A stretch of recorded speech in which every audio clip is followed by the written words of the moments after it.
Of all the whales in the world, the one that looms largest in our imagination is also among the least often seen.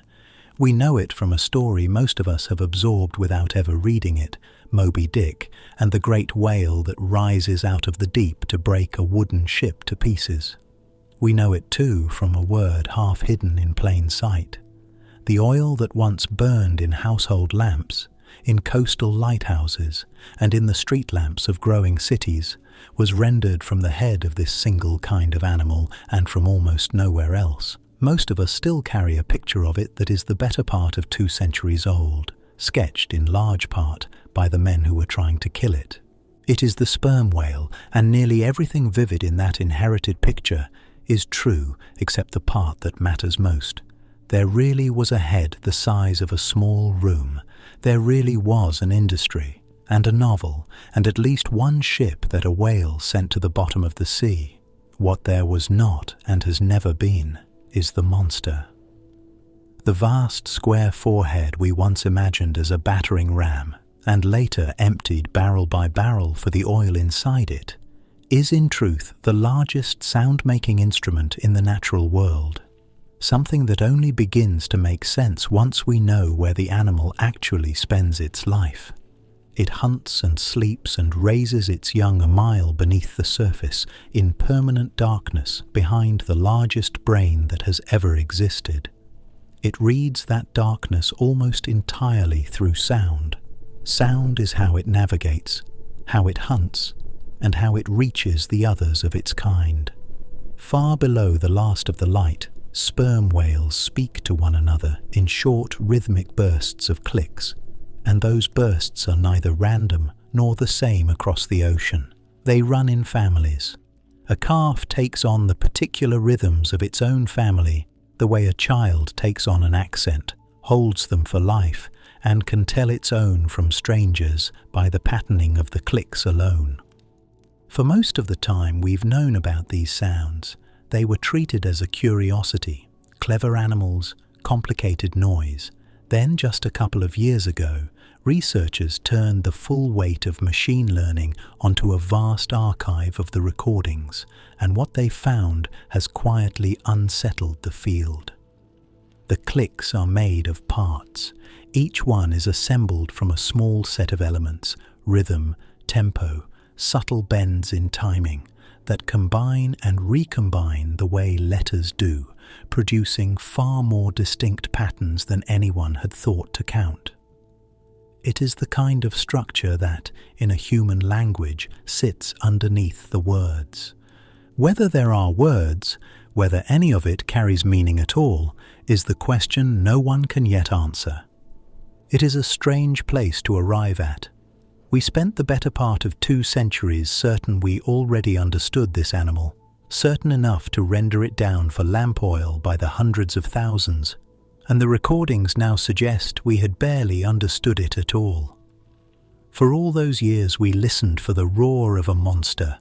It was talking the whole time. It simply wasn't talking to us.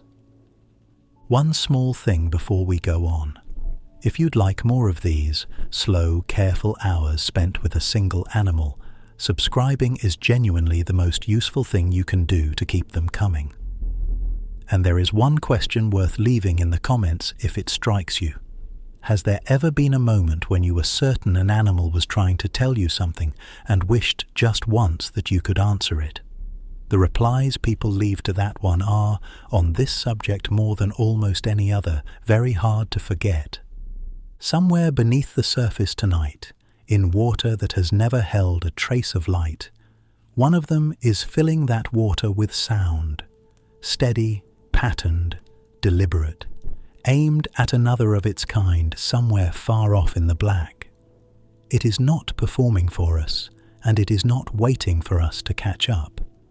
It is simply saying something to one of its own in a conversation that began long before there was anyone at the surface to wonder what it meant. It was a little after 8 in the morning on the 20th of November, 1820, in an empty stretch of the Pacific 1,000 miles west of the Galapagos. The Essex, an aging Nantucket whale ship 87 feet long, had put its boats down into a pod of sperm whales, and the killing had already begun. One of the whales had stove a hole in the side of the first mate's boat during the chase, and so the first mate, a level-headed 21-year-old named Owen Chase, had cut his line, rowed the crippled boat back to the ship, and was bent over its hull with a needle and twine when he glanced up and saw a single large bull lying quietly on the surface a short way off, turned toward the Essex. The animal was enormous, 85 feet by Chase's estimate, nearly the length of the ship itself, and far larger than most males ever grow. For a moment it only lay there in the swell, blowing, the low, bushy, forward-leaning spout the species is known for, and then it slipped under. When it surfaced again, it was moving, aimed straight at the hull, and Chase, who like every whaler alive had never once imagined that a whale could sink a ship, simply watched it come. It struck the Essex just forward of the bow with the crown of its head, hard enough to throw every man on deck off his feet and to start the sea coming in below the waterline. Then it passed beneath the keel, rose on the far side, and lay there a moment with its jaws working and its whole body shuddering as though dazed by its own blow, and then it turned around. The second charge was the part Chase could never explain away. The bull came again, faster now, head raised, driving directly at the bow with what he would later describe as tenfold fury and vengeance in its aspect. The blow stove in the front of the ship. The Essex began to settle almost at once, and within minutes 20 men were lowering themselves into 3 small whaleboats with whatever water and hardtack and navigation gear they could pull from a sinking deck. The bull swam off to the west, and the ship was gone before noon. For the men, that was only the beginning. They were 2,000 miles from the coast of South America in boats meant for chasing whales, not for crossing oceans, and what followed was 3 months at sea. Sun, thirst, slow starvation, and at last the thing the survivors could never afterwards speak of plainly. The living stayed alive on the bodies of the dead, and in one boat, when the dead ran out, the men drew lots. Of the 20 who escaped the wreck, 8 came home. Owen Chase was one of them, and within the year he had set the whole ordeal down in a thin and unbearable book. 3 decades later, a young writer named Herman Melville read that book, sought out Chase's son aboard another ship, and built a novel around its central image, a whale that turns on the men hunting it and destroys their entire world. Moby Dick fixed the sperm whale in the Western imagination as a being of will and malice, vast and pale and vengeful, and there it has stayed, more or less, ever since. The eeriest detail is the timing. The same year the novel appeared, 1851, a second Nantucket ship, the Anne Alexander, was rammed and sunk by a sperm whale in the same ocean, as though the sea had chosen that moment to answer the book in kind. 2 ships, though, is the whole point the legend buries. Across the entire age of sperm whaling, an industry that put thousands of vessels to sea and killed whales by the hundreds of thousands, the number of whale ships sent to the bottom by a whale can be counted on one hand. The monster was never the rule. It was the rarest exception imaginable, and the killing ran almost entirely the other way. There is an older habit at work in the story, older than the Essex herself. For as long as people have sailed out of sight of land, the deep ocean has been the place we keep our monsters. The serpents coiled at the edges of old maps, the krakens that drag ships under, the leviathan of scripture. The sperm whale had the misfortune of being the one animal out there genuinely big enough, strange enough, and strong enough to play the role. It rose without warning and vanished for an hour at a time into depths no one could follow, and it carried a head like the bow of a ship. To anyone already half expecting a monster, here at last was a creature that looked the part. It helps to picture what was really happening the morning the Essex went down. Her crew had not stumbled onto a lone sea beast cruising for ships. They had rowed into a family of whales and begun killing them. That was the work, and the work was already well along. The bull that came at the hull was not crossing the empty Pacific to settle a score. He was a male in the middle of a slaughter, and whatever set him off, the thrashing of the harpooned animals around him, the blood unrolling through the water, the chaos of the hunt itself, he drove his head into the biggest thing in front of him, and the biggest thing was the ship. Hal Whitehead, who has spent a working lifetime in the company of these animals, puts it about as plainly as it can be put. Sperm whales do not, as a rule, attack people. In the 2 centuries of close watching since the Essex, divers, researchers, the boats that now carry travellers out to see them, the animal that has emerged is curious, careful, and for the most part serenely uninterested in us. And the notion that the male wears a battering ram on the front of his body, a tool shaped for breaking ships, runs aground on a single quiet fact. The female carries the same vast head, and no female has ever been recorded striking a vessel. Whatever that great forehead is for, it is not a weapon lying in wait for a target. What the Essex whale did was real enough. The collision happened, the ship went down, and the men suffered past anything most of us will ever know. But the word that outlived the wreck, vengeance, was Owen Chase's. Set down by a shattered young man trying to make a catastrophe mean something, then borrowed by a novelist, then handed along for 200 years until it hardened into fact. The whale supplied the impact. We supplied the motive. An animal caught in the killing of its own family, striking at the nearest great shape in the water, became, in the retelling, a monster with a grudge. Because a monster with a grudge is a story we can live inside, and a frightened animal is only a tragedy. The bull, for his part, swam west and dissolved into an ocean that swallowed him without comment. He did not know he had sunk a ship. He certainly did not know that he had become, through no act he could have understood, the most famous monster in the English language. Somewhere out there he went on with the ordinary business of being a sperm whale, diving past the last of the light, hunting in the dark, clicking out across the water to the others of his kind, and in time he died. As anonymous as he had lived, the monster surviving only in the minds of the men who had rowed out that morning to kill his family. And yet the legend was not pure invention.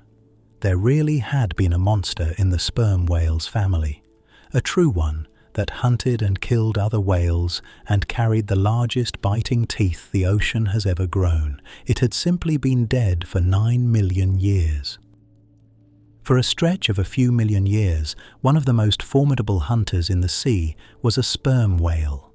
Not the deep-diving squid-eater we know today, but a close relative of it, built on the same towering head, the same enormous scale that worked the sunlit surface and killed other whales for a living.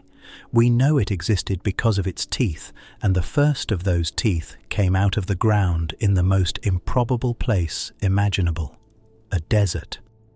The Pisco Formation in the coastal desert of southern Peru is one of the driest places on Earth. A cracked, rainless basin the colour of old bone. In 2008, a team of paleontologists working there watched a skull begin to erode out of the rock, and then they found the teeth. Curved, deep-rooted, capped in enamel, the largest of them ran 36 centimetres from base to tip, the length of a grown person's forearm, and heavy enough that lifting one is a two-handed job. They had lain in that ground for 9 million years, since a time when the desert was not a desert at all, but the floor of a warm and shallow sea. When Olivier Lambert and his colleagues described the animal in the journal Nature in 2010, they had recovered enough to be certain of what they were holding. A skull 3 meters long, about the length of a small car, set with teeth like that one in both the upper and the lower jaw. That single detail changes everything. The sperm whale alive today carries working teeth only in its slim lower jaw and depends on them so little that some individuals lose them altogether and still feed perfectly well. This older animal was armed above and below with the biting teeth of a true predator and, on the evidence of that massive jaw, a bite powerful enough to crush the ribs of another whale. Before that skull came out of the Peruvian desert, no one had known the sperm whale's family had ever produced anything like it. From the teeth and the jaw, the life is not hard to read. Picture an animal as large as the sperm whale we have now, perhaps 15 meters, perhaps 50 tons, but living something closer to the life of a giant killer whale. It would have cruised the upper ocean where the light still reached, and when it found what it was after, one of the smaller baleen whales of its day, an animal the size of a modern minke, it would have come up from below and behind, the way big predators so often do, and closed those interlocking teeth on the body of another whale. There was almost nothing in that sea large enough to threaten it, with a single exception. The same warm waters held the giant shark we call megalodon, the largest predatory fish that has ever lived, hunting the same large, warm-blooded prey. For those few million years, the two most powerful hunters the ocean has ever produced shared one set of waters, and one of them was a sperm whale. The name its discoverers chose closes a strange circle.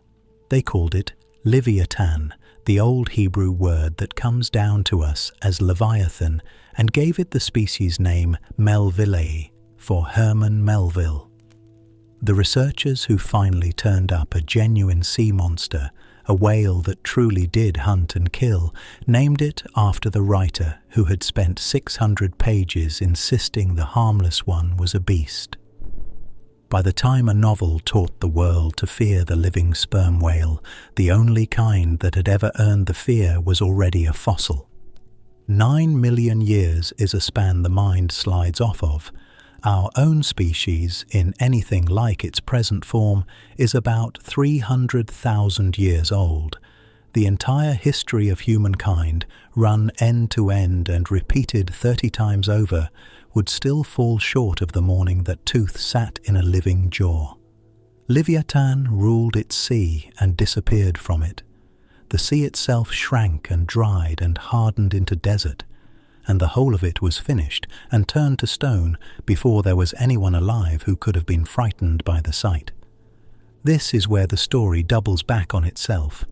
The sperm whale family is an old one, among the first branches to split away from the other toothed whales more than 20 million years ago. And over those long ages it produced more than one kind of giant. Leviathan was one kind, and it was a triumph of force. Bigger teeth, bigger prey, the open kill in the sunlight. That whole way of living is gone.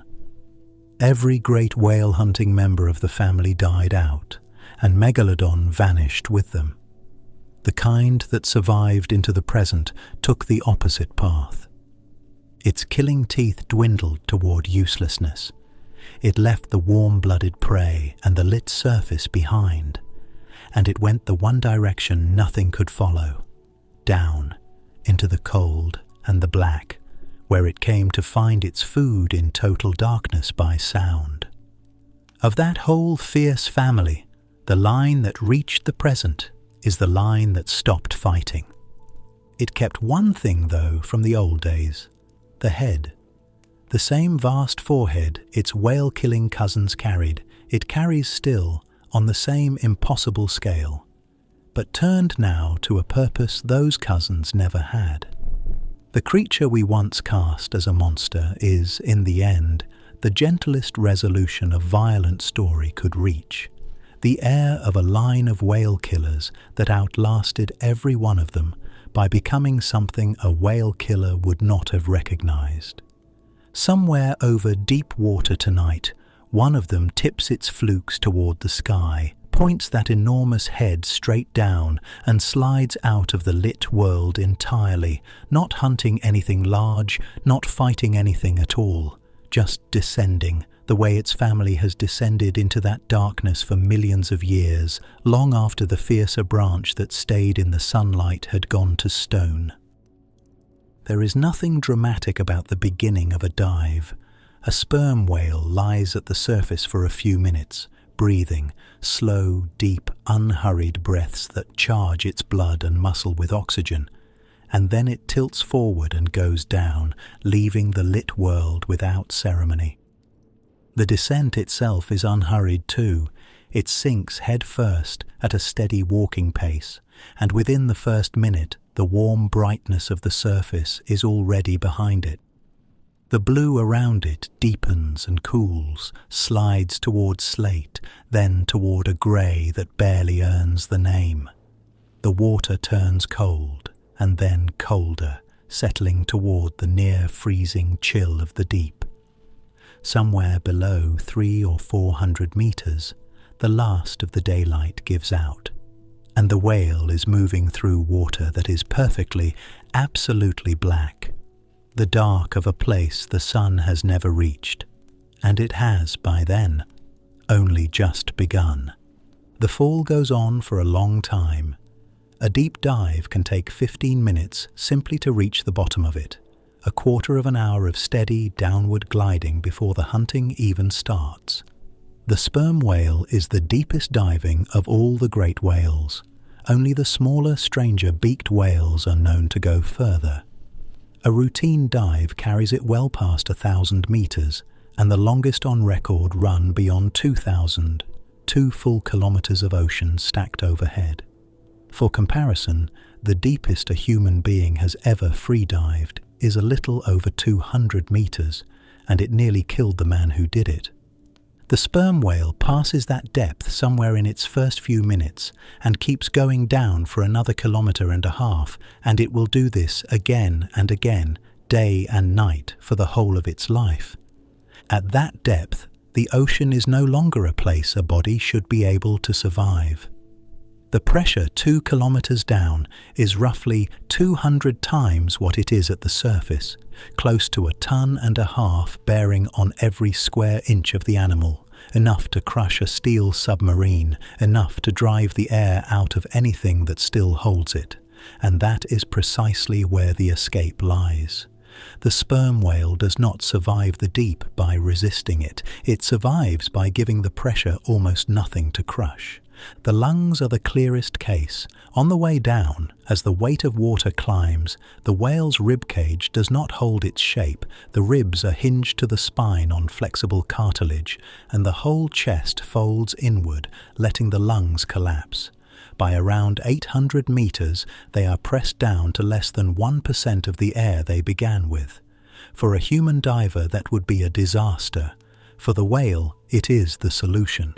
A collapsed lung holds almost no gas, and gas is what the deep punishes, forced into the blood under pressure, fizzing back out on the way up, the cause of the agony divers call the bends. By emptying itself of air, the whale slips past the danger that ought to define the deep. Nor is it only the lungs. Wherever a hollow might otherwise be crushed, networks of blood vessels swell and flood the space until there is scarcely a pocket of air left anywhere in the body for the pressure to find. The animal goes down very nearly solid. But a body still needs oxygen, even with its lungs shut a mile beneath the surface, and the sperm whale carries its supply somewhere a human never could, in the blood and the muscle themselves. Its muscle is so densely loaded with an oxygen-binding protein called myoglobin, packed in at something like 10 times the level found in human muscle, that it is dark, nearly black, a chemical reserve charged at the surface and drawn down slowly through the dive. Its blood, too, holds far more oxygen than ours, thick with red cells beyond anything a land mammal carries. The lungs, in the end, are almost an afterthought. The real breath is in the blood, and as the dive lengthens, the whale begins, in the most literal sense, to power itself down. Its heart slows. At the surface, it beats 60 or 70 times a minute. In the depths, it can drop toward 10, a long pulse with seconds of quiet between beats. The circulation pulls back from the skin and the edges of the body and roots itself to the two things that cannot be allowed to fail, the heart and the vast brain. For the better part of an hour, the animal runs on a fraction of its usual machinery, cold at its surface, slow at its core, gliding through the dark on a strict ration of oxygen with most of itself turned down low. These dives are not short. 45 minutes is ordinary, and the longest stretch past an hour toward an hour and a half. One breath, spent across an interval in which a person would simply drown. Then the whale turns and climbs back into the light it left, surfaces, and lies there blowing for a few minutes, repaying the oxygen it spent before rolling over and doing the whole thing again. This is how most of a sperm whale's life is spent. Down in the black, on the far side of a wall, the rest of the warm-blooded world cannot cross. The surface is not where it lives. It is only where it comes up to breathe. The usual picture of deep-sea survival has it backwards. We imagine it as a matter of armor and brute force, a body bullying its way into a hostile place and holding the line. The sperm whale does something close to the opposite. It steels itself against nothing. It lets the pressure flatten its lungs and flood its hollows, lets the cold press in toward the skin, lets the whole machine of its body throttle down to a slow idle. And so it reaches the most punishing place any large animal routinely goes by surrendering to it rather than fighting. The strength of the thing is in the yielding, so the whale hangs there more than a kilometer beneath the last of the daylight, heart ticking slowly over, lungs folded flat, most of the body gone still and entirely at home in a place nothing else its size can reach. It has solved the cold, the pressure, the crushing absence of air. Only one problem is left, and the darkness makes it look impossible. Somewhere out there in the black, with not a single particle of light to see by, the whale still has to find its food. The answer begins as a click, a single hard pulse of sound, shorter than a finger snap, sent out by an animal a mile down in water with no light in it at all. And, as it happens, the loudest sound made by any living thing on earth. Nothing with a throat comes close, not the lion, not the elephant, not even the blue whale's long low moan that carries clear across an ocean basin. The sperm whale outdoes every one of them, and it does so not by bellowing but by snapping out a noise so brief that, heard in air, it would barely register as a tick. As it searches the dark, it makes that sound over and over, a slow, heavy pulse, roughly once a second, a sound to anyone in the water alongside it, like a hammer tapping on a hull somewhere far below. The numbers attached to that click look like misprints. Measured close to its source, it reaches around 230 decibels, and the sharpest have been clocked past 236. Those figures need care because sound in water is measured against a different baseline than the sound we hear in air, and the two scales cannot simply be set beside each other. A decibel in the sea is not the same quantity as a decibel in a room. Carried over honestly onto the scale we live by, the number drops, but only to somewhere past 170 decibels, which is still louder than a rifle shot at close range, still well inside the range that damages living tissue, still a sound a human body would feel in the chest and the skull a half second before the mind could name it. Divers who have hung in the water near a clicking sperm whale tend not to describe it as a noise at all. They describe it as something that passes through them. And yet, for all that force, the click is neither a weapon nor a roar. The great square head is no battering ram, whatever the old stories made of it. The sound is the most precise instrument in the ocean, and the whale turns it to the one task the deep otherwise makes impossible. It uses it to see.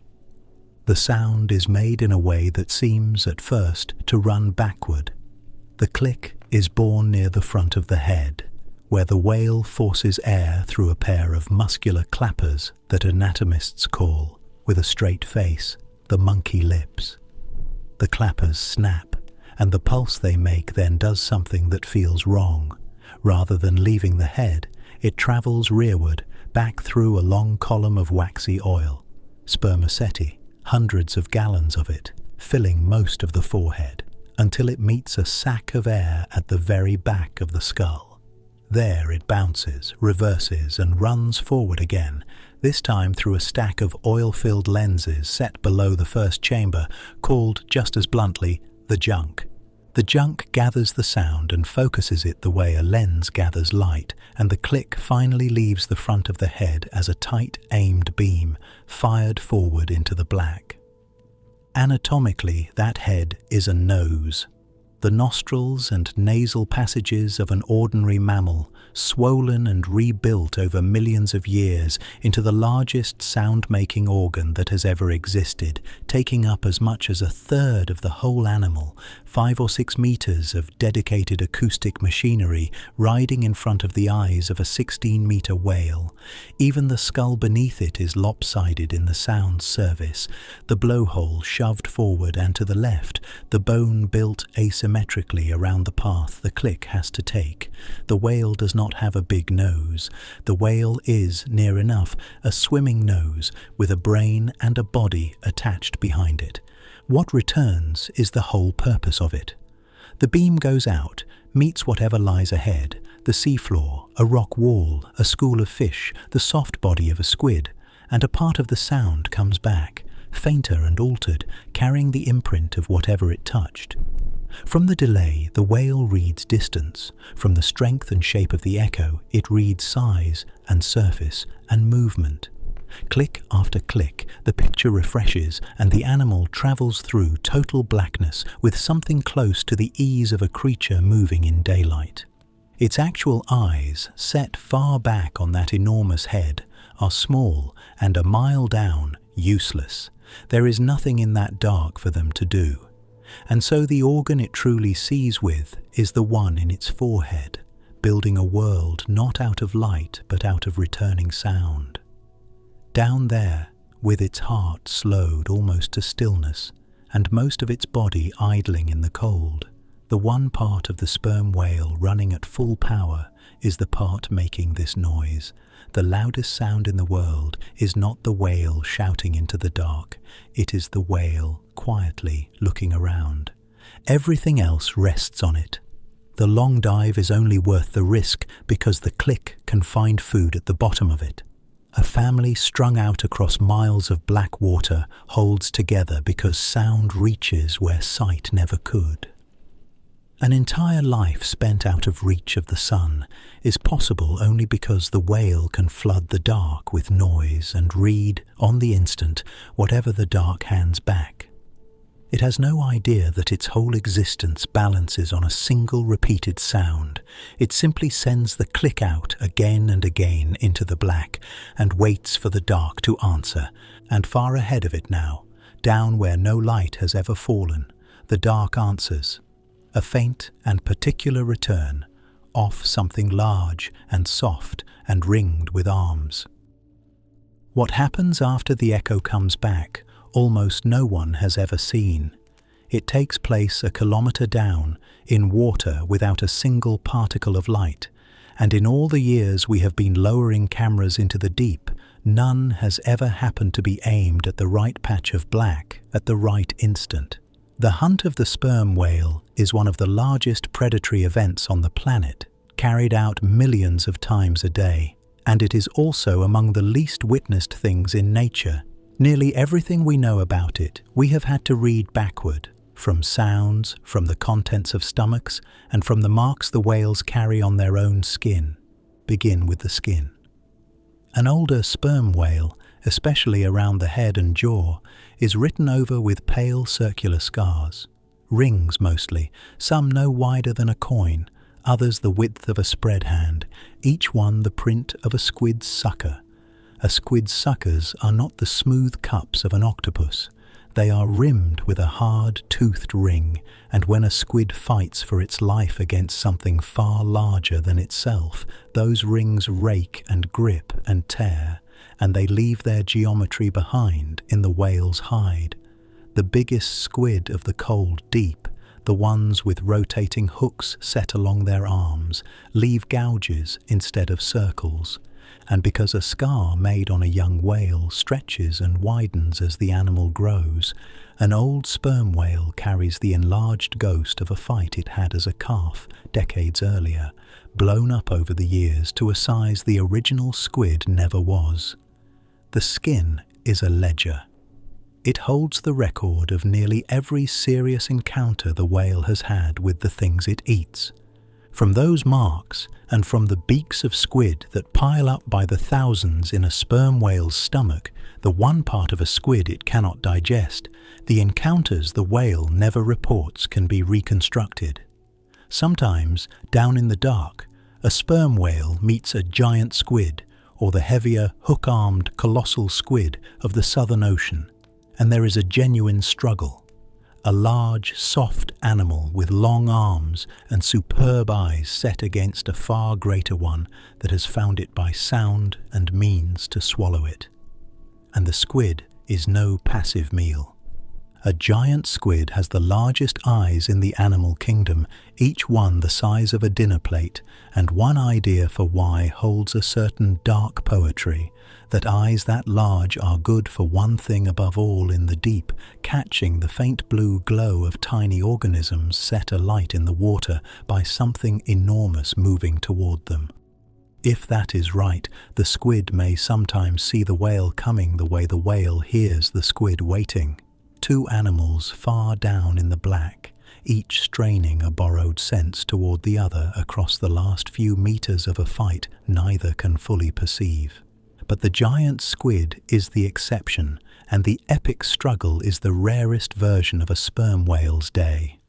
The truth of the hunt, pieced together from the recording tags that ride along on the whales' backs, is quieter and stranger than the legend. Most of what a sperm whale eats is not a kraken, but a medium-sized squid no longer than an arm, taken without a fight at all. The whale descends, clicking steadily, sweeping the dark ahead. When an echo firms into prey, the clicks quicken, the slow search pulse accelerating into a dense, buzzing creak, faster and faster as the gap closes. And then the buzz stops, and the squid is gone. The whale does not so much bite it as inhale it, drawing its tongue back like a piston while its throat expands, so the prey is sucked in whole and swallowed. This is why the teeth in that long jaw hardly matter. A sperm whale does not chew, it vacuums the dark. For a long time there was a more dramatic theory about how this works. The clicks are ferociously loud enough, some researchers proposed in the 1980s, to stun the prey outright, a sonic blast that knocked a squid senseless so the whale could gather it at leisure. It was an elegant idea, and it even seemed to fit the evidence, because squid recovered from sperm whale stomachs are so often whole and undamaged, as if they had been switched off rather than caught. The trouble is that the tags show the opposite of what stunning would require. As the whale closes for the kill, it does not crank the volume up. It turns it down, dropping the force of its clicks sharply in the final approach. By the time the sound reaches the squid, it is far too weak to harm anything, and efforts to stun squid and fish with blasts of sound, even at extreme levels, have simply failed. The whole squid in the stomach has a duller explanation. It was swallowed whole because the whale inhales its prey, not because the prey was stunned. What the hunt lacks in spectacle, it makes up for in sheer scale. A large male sperm whale eats something on the order of a ton of squid a day, the weight of a small car, in soft bodies pulled one at a time out of the dark. Spread that across every sperm whale in every ocean, and the figures become hard to hold. By one long-standing estimate, the world's sperm whales together take something like 100 million tons of squid and other deep-sea animals every year, a haul that rivals the entire catch of the human fishing fleet. An animal we very nearly wiped out is, quietly, the largest predator of squid on Earth, and it does almost all of it where nothing can watch. There is a question buried in all of this that does not have a clean answer, and it turns out to be a question about words. When the whale finds its squid in the absolute dark, fixes its position, judges its distance, follows it as it bolts, and runs it down to within a body length, is it seeing or hearing? Neither word quite fits. The whale is using sound to build a picture detailed enough to hunt by, which is something we do with our eyes, and yet it is doing it with the sense we reserve for music and speech. It is hunting by a faculty we simply do not have, and our language has no honest verb for it. What is clear is that this is nothing like the thrashing melodrama of the old sea stories. It is patient and exact and almost silent, closer to arithmetic than to combat, a long calculation run in the dark, click by click, until the answer is a squid. So the hunt ends as it began, unseen, a kilometre beneath a surface that betrays nothing of it. No churn, no blood, no sign that the largest toothed predator alive has just done the central work of its day. The whale clicks and closes and swallows and clicks again, and far above the sea stays calm. The only trace it will ever carry back into the light is written on its own skin, in rings and gouges that will spread and pale across a lifetime of these descents. And every one of those clean, exact, repeated kills, made blind, in crushing dark, at the far end of an hour-long breath, is run by something. A hunt this precise is not reflex. There is a mind behind the click, and it is unlike any other mind on Earth. What does a sperm whale do with the largest brain that has ever existed? After decades of study, the most honest answer is that no one really knows. It is a strange thing to sit with. Picture one of them at rest, a sperm whale hanging in clear blue water near the surface, almost motionless, the great blunt head tilted slightly down, the wrinkled grey skin behind it catching the light, one small dark eye open and giving nothing away. Inside that body is an organ with no equal anywhere in the history of life, running, doing something, and there is no honest way to say what. The animal is right there in front of the divers who occasionally share the water with it, and the most remarkable thing about it is also the most completely hidden. Start with the plain measurement. A sperm whale's brain weighs around 8 kilograms, and in the largest animals closer to 9. A human brain weighs a little over 1, so the whale carries something on the order of 5 or 6 human brains worth of tissue, the heaviest thinking organ that any creature, living or extinct, is known to have grown. And here the first surprise arrives, because the great head is mostly not brain at all. Most of that enormous forehead is the sound apparatus, the oil-filled chambers that make and aim the click, and the brain itself, though it is the largest on Earth, occupies only a small corner at the very back of the skull, set in behind the instrument. The biggest head in the ocean is not, as it appears, a giant brain case. It is mostly a nose, with the brain tucked in behind it. The trouble begins as soon as we try to make that size mean something. Brain weight on its own turns out to be a poor guide to almost anything, because large animals have large brains simply by virtue of being large. An elephant's brain dwarfs a crow's, and the crow runs rings around the elephant on nearly every test of cleverness anyone has devised. The measure researchers reach for instead is the size of the brain relative to the body it has to run. They call it the encephalization quotient, and by that measure the sperm whale is not exceptional at all. Corrected for its colossal bulk, its brain comes out below the average for mammals, well under a dolphin's, far under our own. The animal with the largest brain that has ever existed is, by the standard yardstick, not especially brainy. It would be easy to swing too far the other way and decide the sperm whale is therefore dull, and that would be its own error. The truth is that we are not very good at taking the measure of a mind with a ruler. Brain weight, brain ratio, the folding of the cortex. Every physical yardstick we have is a blunt one, and none of them reliably predicts what an animal can actually do. A crow's intelligence does not register on the scale. Neither does an octopus's.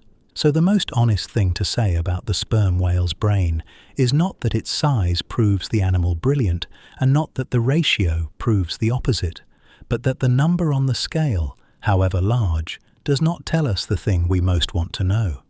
Which leaves the original question wide open, and here the field splits, and splits hard. Most researchers suspect the answer is social, that a brain this size goes with the kind of life sperm whales lead, which is intricately, relentlessly social, full of relationships that have to be held in mind across decades. Others point to the sheer computational cost of living by sound, of assembling a whole world out of echoes and calls, and at least one prominent neuroscientist, Paul Manger, has argued something far more deflating, that much of the great cetacean brain may not be there to think with at all, but simply to make heat, to keep itself warm enough to work in cold water, and that the structures behind the richest kinds of cognition are, in whales, surprisingly slight. Even the internal proportions are odd. The part of the brain that coordinates movement is smaller, relatively, than in many other whales, which only sharpens the question of what the great bulk of the rest is doing. Manger may well be wrong, but the fact that a serious scientist can look at the largest brain on the planet and conclude that a good part of it is a furnace, and not be plainly refuted, is a measure of how little we genuinely understand it. There is one more clue, and it arrives with its own warning. Folded into the sperm whale's cortex are spindle neurons, long specialized cells that, when they were first studied, looked like a signature of the great apes, a piece of the machinery behind human self-awareness and social feeling. They have since turned up in elephants and in several of the large whales, the sperm whale among them. It is tempting to read that as proof of a rich inner life. It is not proof of anything of the sort. We do not fully understand what those cells do, even in ourselves. But it is one more hint that this is, above all, the brain of a deeply social animal. And that, in the end, is where the evidence actually points. Whatever the brain is for, the sperm whale uses it to do things that are very hard to explain in any other creature. It lives in families that hold together for decades. It keeps track of who is who across a scattered and shifting society. It learns sounds from its mother and its kin and carries them for life, and different populations carry different ones in a way that looks less like instinct than like inherited custom. The case for the sperm whale's intelligence was never going to be settled by weighing the organ in its skull. It was always going to be made, or not, by watching what the animal does with the others of its kind. So the largest mind that has ever existed stays, for now, mostly a mystery to the one species most determined to measure it. It has been out there the entire time, for millions of years before our own kind existed, and right now, tonight, a kilometer down in the dark, doing whatever it does in a code of clicks we still cannot read. And the best guess we have about what all of it is for points away from the animal itself. The answer, if there is one, is unlikely to be found inside that solitary skull. It is far more likely to be found in the others, the mothers and grandmothers and calves a sperm whale swims beside for its whole life and never willingly leaves. When Digit was born off the island of Dominica in 2011, the first thing to reach her was the press of other bodies lifting her toward the surface and her first breath. There were people there to see it, A research team had been following this particular family for years, knew every adult in it by the notches and scars on its tail, and had a name waiting almost before the calf surfaced. They called her Digit. Her mother they had long since named Fingers, and the family she arrived into, 8 or 9 females and their young, bound together across decades, they had named, with a certain affection, the group of 7. A sperm whale is not born into solitude. It is born into a crowd. A newborn is already the size of a small car, around 4 meters long and perhaps a ton in weight, and it is also completely helpless. And when it arrives tail first as whales are, and is nudged up through the water for that first crucial breath, the other females of the unit are pressed in close around the mother. Researchers off Dominica have recently watched just how involved they are. The adults gather and lift and steady the labouring mother and her calf, and the help is not confined to close kin. Females only distantly related, or not related at all, take part in the work of getting a calf safely born and breathing. The very first experience of a sperm whale's life is the presence of others holding it up. That is the shape of the whole society. A sperm whale family is built around its females, and it lasts. The daughters born into a unit tend to stay in it for the rest of their lives, 60 years and more, mothers and daughters and grandmothers moving together across decades and entire ocean basins, a continuity of relationship with few equals anywhere in nature. A female may spend her whole life beside the same small handful of companions, a bond longer than most human marriages, carried on without a single word we would recognize. The sons are the ones who leave. Somewhere in adolescence, a young male drifts away from the family that raised him, makes for colder, higher latitudes, and never truly returns. The great solitary bulls that loom up alone out of the deep, where every one of them once calves in a family like this, held to the surface by their aunts, and almost as soon as a calf is born, that society runs into a hard problem, because the thing the family does to stay alive is the one thing the calf cannot do. The unit makes its living a mile down, in dives lasting the better part of an hour, and a newborn's small body simply cannot follow. It cannot hold the breath, or take the pressure, or survive the descent. So every time the adults go down to feed, the calf would be left where it can still breathe, at the surface, alone, in open ocean, exactly where a young sperm whale is most exposed to the one animal that hunts it, the killer whale. The family's answer is quietly astonishing. The adults do not all dive at once. They stagger their descents so that at almost any given moment at least one grown whale is up top with the calf while the others feed below, and then they trade, a rotation of guardians coordinated across the whole depth of the ocean. Tracking the Dominica families, researchers found that each calf tends to have one main attendant, a particular babysitter, but that, over time, every member of the unit takes a turn escorting it. The calf, in fact, sits at the very center of the family's social network. The individual, all the others orient around, return to, and keep by deliberate shifts from ever being truly alone. The care runs deeper than guarding. A calf nurses for years, commonly 3 or 4, and in the Caribbean families as long as 7 or 8. Far past the point where its body strictly needs the milk, and it does not only nurse from its mother.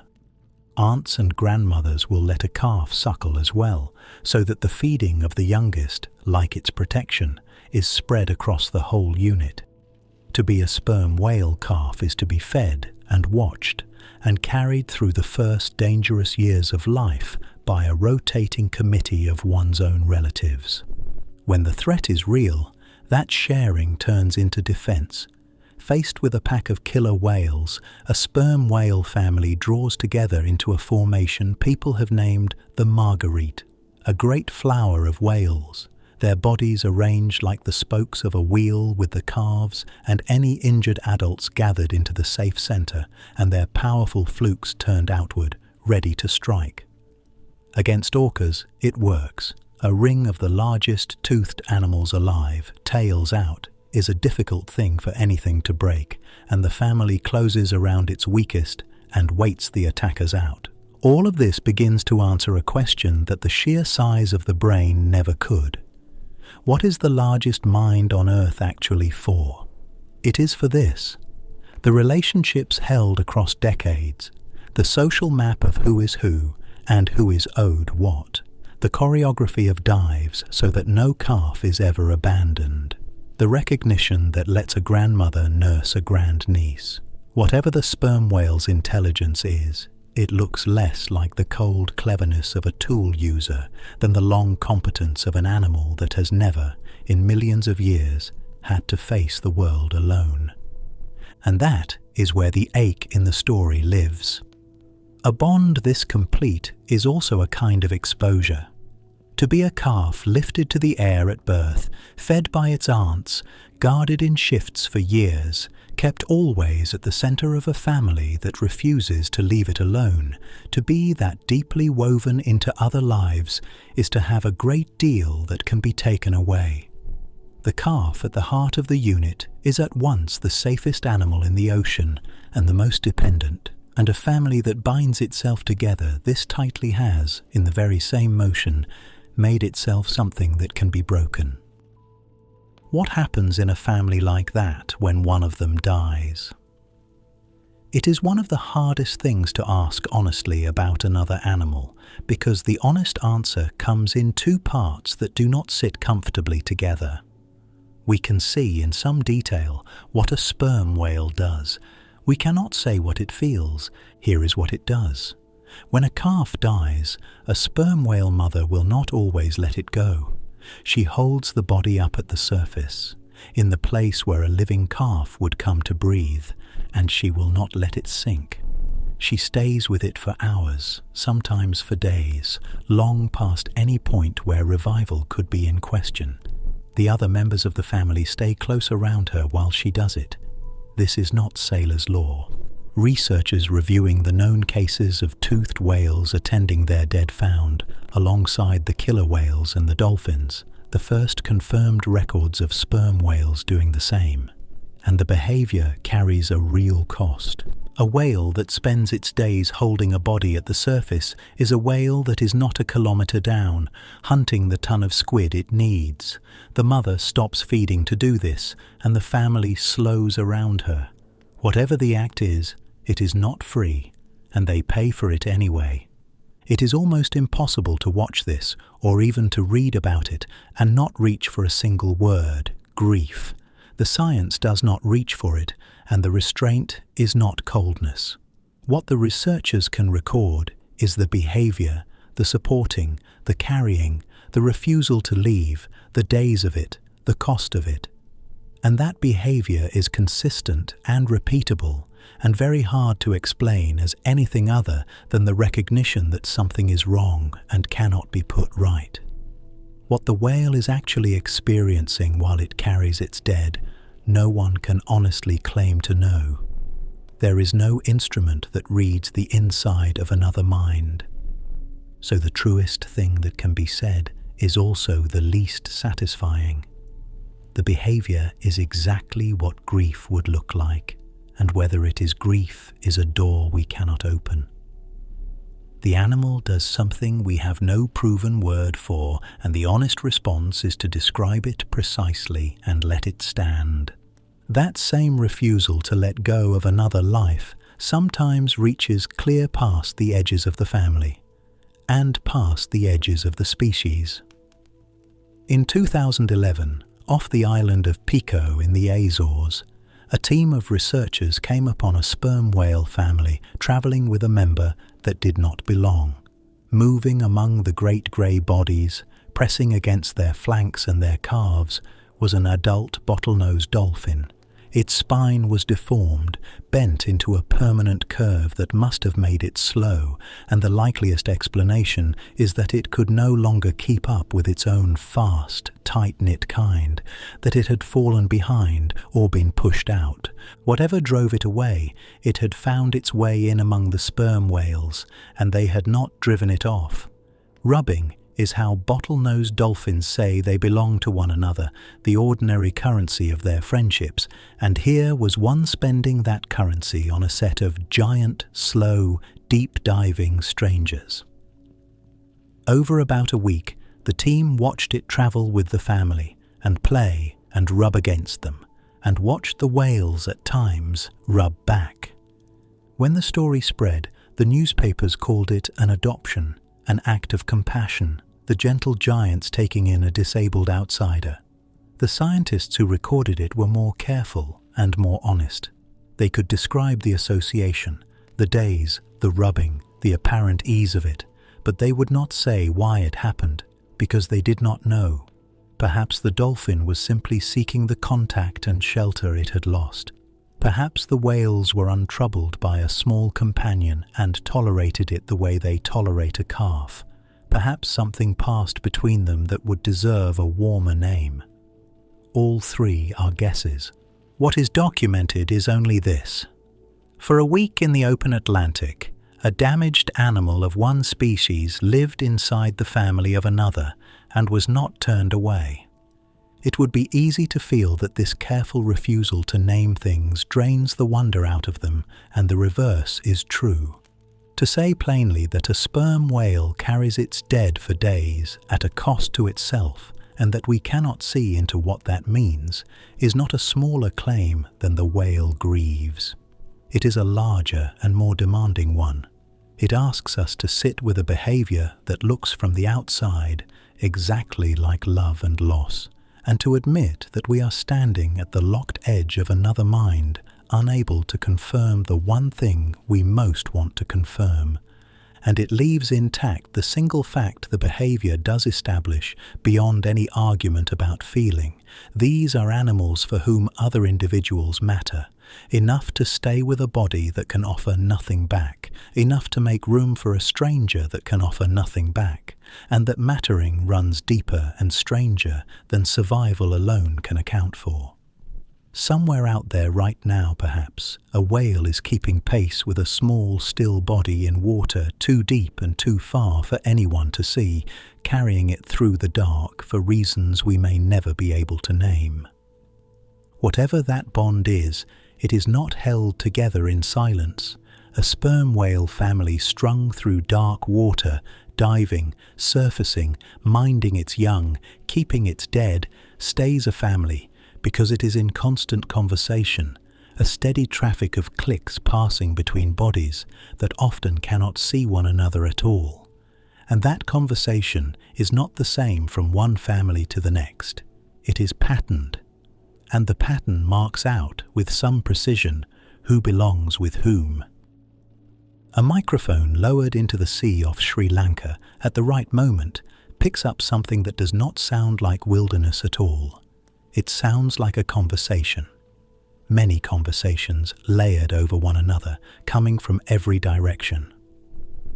Now and then, the northern Indian Ocean fills with sperm whales on a scale that is rare anywhere on Earth.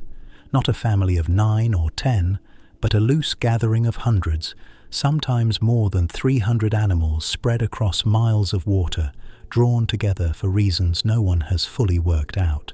From a boat it looks like scattered blows and dark backs and the occasional lifted tail. Underwater it is a din, overlapping streams of patterned clicks, rhythmic and constant, families calling back and forth across the blue.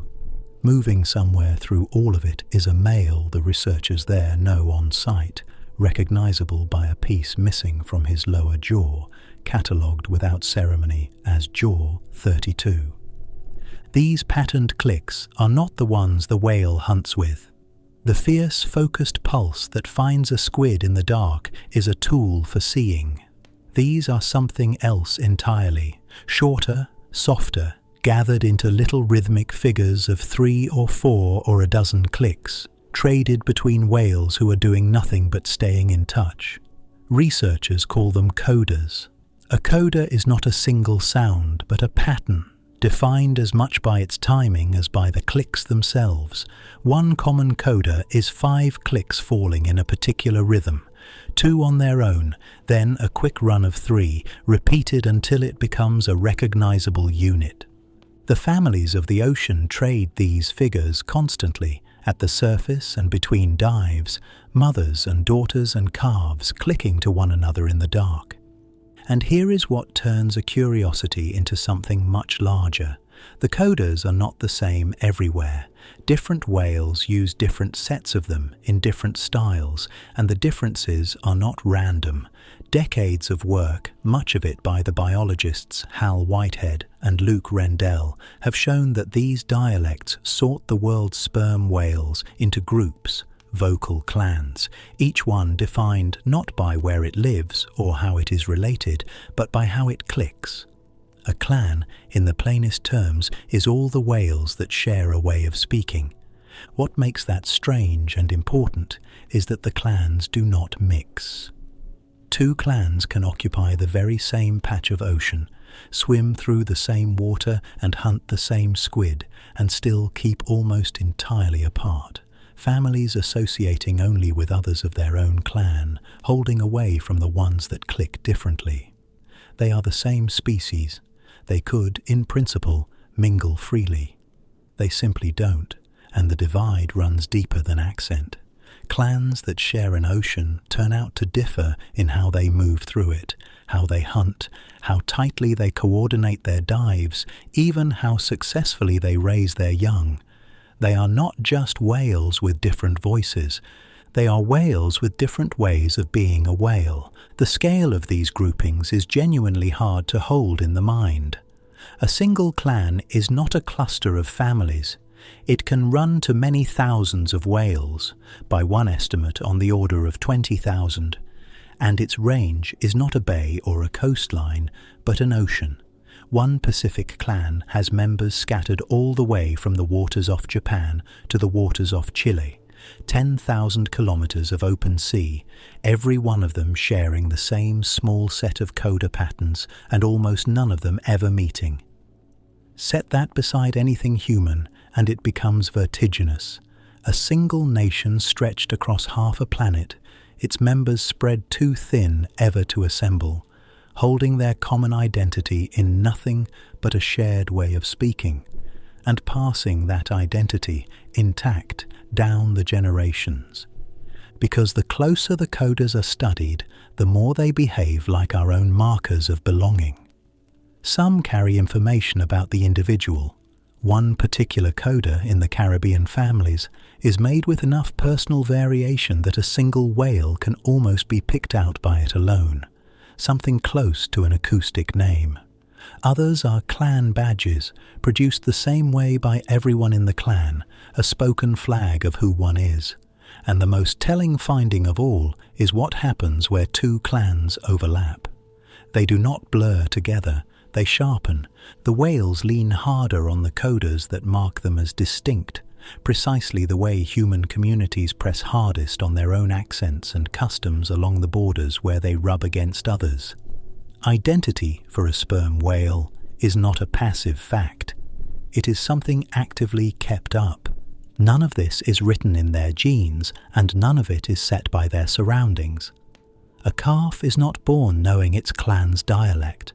It babbles first, producing loose, imperfect strings of clicks, and then it learns, listening to its mother and its family, slowly taking on the patterns of its people, the way a child grows into the speech of the house it is raised in.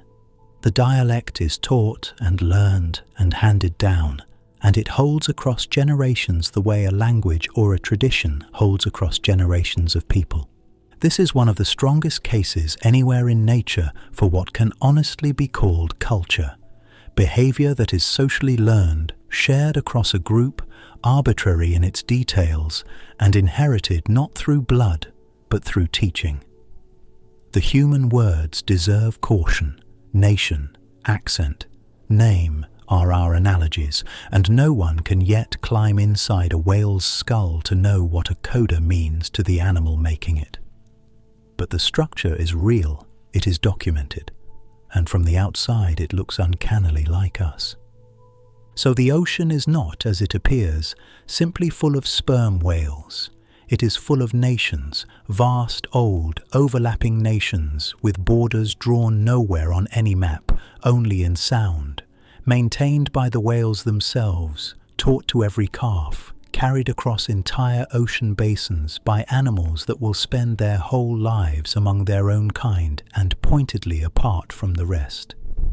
And a society built like that, from the ground up, on the ability to learn from one another and pass it on, holds a kind of power that never shows on the surface. It can change its collective mind, and it can change it fast. 200 years ago, in another ocean, a fleet of wooden ships was about to find out exactly how fast. In the early decades of the 19th century, American whaling ships began working their way into stretches of the Pacific where sperm whales had never seen a boat.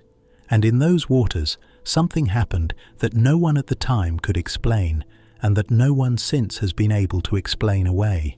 Within just a few years of the whalers reaching a new region, the whales there became dramatically harder to kill. The rate at which a sighted whale was successfully harpooned fell by roughly 58%, more than half, in a little over 2 years. The animals were, by every visible sign, learning. And the best explanation anyone has been able to find for how they learned that fast is that they were learning from one another. To feel the weight of that, it helps to know what the hunt looked like and what the whales did when it began. Open boat whaling was close and slow and brutal. A ship would cross an ocean for years at a time. When whales were sighted, the crew lowered small wooden boats, rowed in among the animals by hand, and a harpooner sank an iron into one from arm's length. It was dangerous work, and against an alert, fleeing whale, it often failed.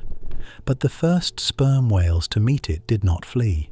They did what their kind had done for millions of years against the only enemy they had ever known. That enemy is the killer whale, and the defense sperm whales evolved against orcas is a cooperative one. Threatened, a family draws together, closes around its calves and its wounded, turns its great flukes outward, and refuses to scatter. Against orcas it works. A tight ring of the largest toothed animals alive is more than most attackers will take on. Against men in boats, it was a disaster. The whalers learned to use the whale's own loyalty against them, wound one animal and the others would not abandon it. They crowded in around it, exactly as they would against a killer whale, and a boat could then move through the gathered stricken family and kill them one at a time. The deepest instinct these animals carried, to stay together, to shield the weak, never to leave one of their own behind, had been turned into a method for taking them whole. What the records show is that this stopped working, and stopped working quickly. The evidence comes from the whalers themselves. Their voyages were logged in extraordinary detail, tens of thousands of days at sea, the sightings and the chases, the strikes and the misses, all set down in the ship's books. And a team of researchers led by Hal Whitehead, Tim Smith and Luke Rendell went back through those logs and tracked how the hunting changed over time as the ships pushed into fresh grounds. The pattern was unmistakable. When the whalers first arrived somewhere new, they did well. And then, within about 2 years, their success collapsed by more than half and stayed there. The easy explanations do not survive contact with the data. It was not that the whalers themselves grew worse at their trade. The same crews kept their ordinary success in oceans they had hunted longer. It was not simply that the most catchable whales were killed off first, leaving the wary ones behind, because no population could have been thinned that far in so little time. The decline was far too steep and far too fast. Something was changing in the whales across an entire region in the space of a couple of seasons, faster than any single animal could have managed alone by trial and error, and immeasurably faster than evolution can move. The model that fit pointed to one mechanism: social learning, passing between groups. When a naive family, one that had never met a whaler, fell in, even briefly, with a family that had survived an attack, the hard-won knowledge of the experienced whales could pass to the newcomers. And because sperm whale society is precisely this kind of loose, shifting web of associations, a lesson learned in one violent encounter did not stay put. It moved. It spread outward through the population faster than the fleet itself could spread into it. The whales, in effect, were sending word ahead of the ships. And the word, judging by the captain's own scattered, frustrated notes, came to a wholesale change of tactics. The whales stopped gathering at the surface to make their stand. They broke apart instead, scattered in different directions, dove deep and hard, and most tellingly of all, fled straight upwind, into the teeth of the wind, where the sailing ships that lived and died by it simply could not follow. Picture the same family that once would have bunched together and waited now splitting and running, the calves driven down and away, the whole group pulling for open water on the one heading the hunters could not take. In the span of a few seasons, these animals had set aside a defense honed over millions of years against one kind of predator and taken up, in its place, a set of behaviors exactly suited to another. They had not waited for evolution to save them. They had changed their minds. It matters to be exact about what is actually known here, because the claim is enormous and it stands on indirect evidence. No one watched this happen. There is no film of a family abandoning the huddle, no recording of one group handing a warning to another. What there is a vast archive of 19th century logbooks, a steep and rapid decline that the ordinary explanations cannot account for, and a model demonstrating that social learning would produce exactly that decline. It is an inference, a careful, peer-reviewed, rigorously argued inference, but an inference all the same. The scientists who made it were careful enough to end their own paper's title with a question mark. The honest position is that this is the best explanation we have for something that unquestionably happened, not a proven account of how it happened. And even held strictly to that standard, it is staggering. Staggering because of what it does to the question this whole story keeps circling. We tend to frame the mystery of sperm whale communication as a problem for us to solve, whether we, with our instruments and our machines, might one day learn to understand what the whales are saying. But 2 centuries ago, long before anyone seriously imagined a whale possessed anything worth calling language, these animals were already using their capacity to learn and to share, the very same capacity that builds their dialects and carves the ocean into nations, to outmaneuver the deadliest predator they had ever faced. They did not need us to understand them. Their communication already worked, at a speed and on a scale that took human science 200 years and a database of mildewed logbooks even to detect. The creature we are now straining to decode was, the entire time, doing things with the bonds between its members that we are only beginning to credit. The defense those whales gave up had been written into them across millions of years. They rewrote it in 2. For a while it genuinely worked. The sperm whales of the open boat era made themselves measurably, provably harder to kill, and the knowledge of how to do it outran the ships that came for them. It stands as one of the very few moments in the long, lopsided history of human hunting in which the hunted, in some real and documented sense, answered back. But the reprieve was borrowed. The thing that came for them next would not be a sailing ship and a hand-thrown iron, and it would not be anything a whale could outthink or outswim or pass a warning about. Against what was coming, there would be no tactic at all. What was coming had a smell. On the deck of a whale ship at work after dark, a brick furnace burned through the night, and in 2 great iron pots the blubber of a killed whale was boiled down into oil. The fire was fed in part by the whale itself. The crisped scraps left behind once the oil was rendered were thrown back under the pots to keep them roaring, so that a ship trying out its catch became a kind of self-consuming engine, burning pieces of the animal to melt the rest of it, throwing a greasy red glare across the black water and a thick, clinging, unforgettable stench downwind for miles. The crew worked it in shifts through the night, slick to the elbows, while another man was lowered into the cavernous head to bail out the pale oil by the bucket. A whale ship at this labour could be smelled long before it could be seen. And this was the thing the whales could never learn their way out of, because it was not, in the end, a hunter. It was a market. The cleverest evasion in the world is no defence against demand. A family could scatter and dive and pass its hard-won lessons along, and in the long run it would make no difference at all, because the ships were not coming out of hunger or malice. They were coming because, on the far side of the world, people wanted what was inside these animals badly enough to keep building better tools to take it. And a whale cannot outthink a want. What they wanted, above all, was light. The waxy oil packed into the sperm whale's enormous head, the spermaceti, turned out to be the finest illuminant anyone had ever found. Pressed into candles, it burned brighter and cleaner than anything else of its age, with almost no smoke and no rancid smell, and so evenly that for a long time the spermaceti candle was the literal yardstick by which brightness was measured. The old unit of light, the candle power, was defined by a single sperm whale candle burning at a fixed rate. The oil lit homes and streets and the great lamps of lighthouses, and it did more than burn.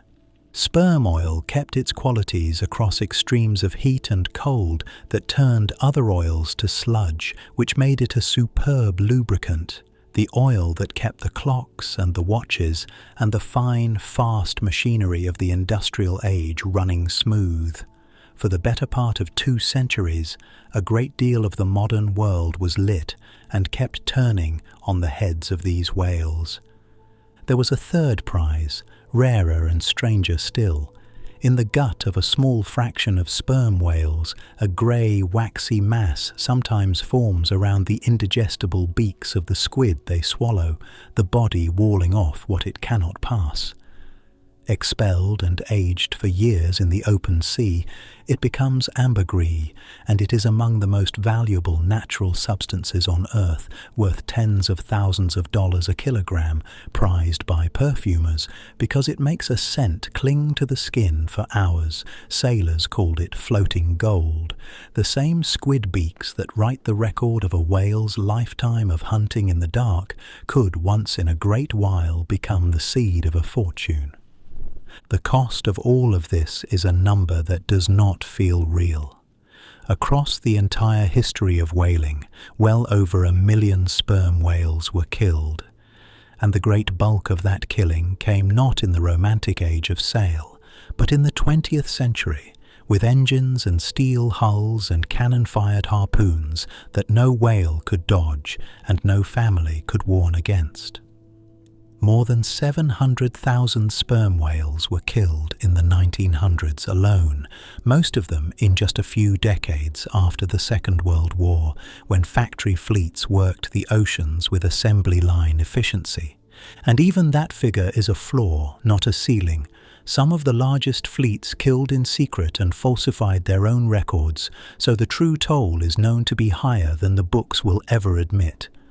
An animal that lives 60 or 70 years, that raises a single calf at a time through years of shared care, that carries the largest brain on the planet and belongs to a culture with its own inherited voice, was stripped out of the sea by the hundreds of thousands inside one human lifetime, and turned into light and lubricant and perfume. There is a last, smaller cruelty folded into all of it, and it is hidden in the animal's own name.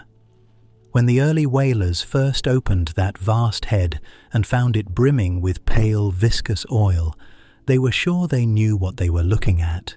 They took it for the whale's seed, its semen, and named the substance accordingly, in Latin, spermaceti, the sperm of the whale. They were completely wrong. The oil has nothing to do with breeding. It fills the organ the whale uses to make and aim its sound, the apparatus of its clicks and its coders, the very seat of its voice. But the error held, and it held hard, because it is still the name we call the animal by today. We slaughtered it by the million for the contents of its head, and we labelled it, permanently, with a crude guess about its sex. And the part we guessed wrong about turns out to be the part that makes it extraordinary.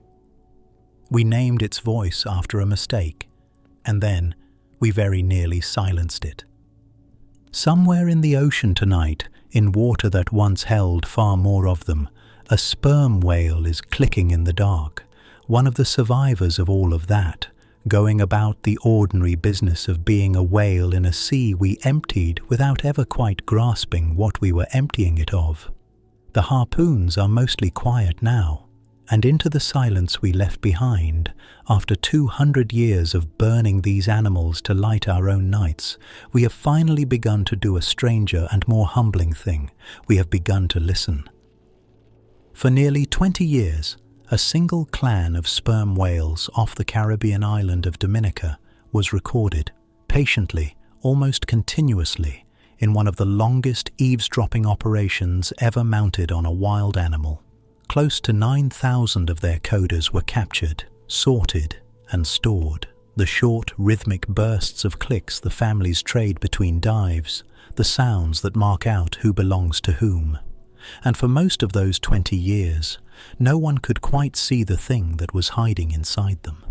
The coders seemed to come in a couple of dozen recognizable types, and there the matter rested. The recordings were a library no one could yet read. The reading, when it came out of an unusual gathering of people. In recent years, a project called CETI, the Cetacean Translation Initiative, has pulled together marine biologists, roboticists, linguists, and artificial intelligence researchers around a single question: whether there is real structure in sperm whale communication, and if so, what kind. It was founded by the biologist David Gruber and built in large part around the machine learning group at MIT led by Daniela Rus, and it works in the waters off Dominica, drawing on the long recordings of Shane Guerreau, whose families these are.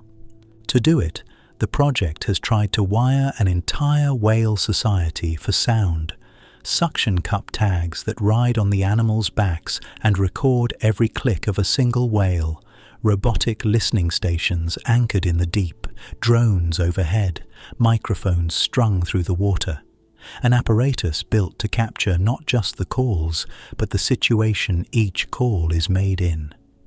And the effort carries behind it the influence of Roger Payne, the man who half a century ago recorded the songs of humpback whales and played them to the world, and in doing so helped turn public feeling decisively against whaling. Payne spent his last years arguing that we should listen to the whales with everything we have. He died in 2023, a year before the work he had urged into being produced its first real result. That result was published in 2024 in the journal Nature Communications by a team led by an MIT researcher named Pratyusha Sharma. They had fed the Dominica recordings, those thousands of coders, into machine learning systems designed to do one thing exceptionally well: find pattern. And the pattern they surfaced was not the modest menu of 24 call types everyone had assumed. Beneath it, the coders turned out to be assembled from a small kit of separable parts, combined and recombined the way the components of a written language are. There were, the team proposed, 4 of these features, and they reached for the vocabulary of music to name them. There was rhythm, the particular spacing of the clicks inside a coder. There was tempo, the overall speed of the whole figure. There was something they called rubato, a musician's term for smoothly stretching or compressing the timing from one coda to the next. And there was ornamentation, an extra click added like a flourish onto an otherwise familiar pattern. Two of these features hold steady, the fixed building blocks. The other two flex in the moment, shifting with what the surrounding wails are doing, the way a phrase changes shape inside a live exchange. And the four can be mixed freely in any combination. That freedom is what turns 24 calls into something vastly larger. When the team mapped the combinations, the clan's repertoire no longer numbered around 21 coda types as the old catalogues had it. It numbered at least 156. A small set of combinable elements had unfolded into a wide space of distinct, recognizable signals, exactly the kind of expansion that, in a human language, an alphabet produces, where a couple of dozen letters generate every word that has ever been written. The researchers called it, with some daring, a sperm whale phonetic alphabet. It is worth being exact about why that one word, alphabet, set off such a stir. The letters of an alphabet mean nothing on their own. Their power is that they combine, building upward into units that do. For most of the history of the subject, the working assumption about animal communication was that it ran on a closed menu. A call for alarm, a call for mating, a fixed list with each sound bolted to a single situation. What the Dominica recordings suggest is that sperm whales are not working from a closed list at all. They are working from a combinatorial system, a set of parts that can be assembled into a great many patterns and adjusted on the fly to the flow of an ongoing conversation. That is the structural signature that sits underneath a language, and it is the first time anything quite like it has been drawn out of another species' natural communication. After a century of mostly hearing the sperm whale as a maker of noise, we had found, folded into 20 years of recordings, the architecture of something far more. And then, right at the edge of that thrill, the honesty has to arrive. Because structure is not meaning, and the team that found the alphabet was the first to insist on it. They had shown that the coders are built like a language. They had not shown, and pointedly did not claim, that the coders are a language, or that any of it means anything at all. The lead author put it as plainly as it can be put. We do not yet know what the whales are saying. The combinations are real, and the rules behind them are real. But whether a given coder carries a thought, a name, a warning, a feeling, or nothing we would recognize as content, is still completely unknown. We have, after all of it, found the letters. We have not read a single word. Somewhere off Dominica tonight, a whale is making one of these sounds, a precise small figure of clicks, shaped by its rhythm and its tempo, and the living adjustments of rubato aimed at a member of its family in the dark. We can write that sound down now. We can fit it into a system, set it among 155 others, trace the structure running through it like grain through wood. What we still cannot do is understand it. The alphabet is in our hands, and the whale goes on speaking straight past us, in something whose shape we can finally make out, and whose sense we cannot. When the discovery broke, the headlines told a bolder story than the scientists had. AI decodes whale language, they ran. Scientists crack the sperm whale code.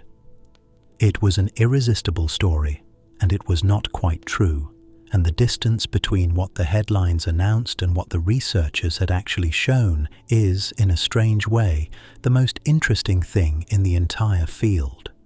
What had been found was structure. What had not been found, what no one has found, and what no one yet knows how to look for, was meaning.